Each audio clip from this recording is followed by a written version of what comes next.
favorites. Una yung Skyfall, and I'm so glad that it's the first after the groups. Hindi rin ako nagulat kasi ang ganda, gustong-gusto ko talaga yung Orbit. Yung nag-release si Minghao nung solo mini album niya.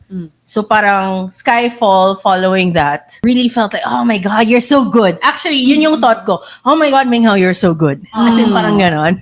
Si Minghao, I feel like he's so proud of his song as well. Nung in-interview siya ni Jonathan, sabi niya, oh, just listen to it and then let me know if you like it. May ganong confidence. Tapos parang when they played it, parang si Jonathan was really vibing to it. EDM na dreamy? Kasi ganun din describe ni Minghao. And I feel like he's the only person who could actually achieve that kind of balance, especially with 13 of them. Hindi ko in-expect actually kay Minghao na yun yung patutunguhan niya. Pero I super loved it. And it was clubby, but not so much. But like you can still listen to it like if you're driving, pero yung chill lang, long drive.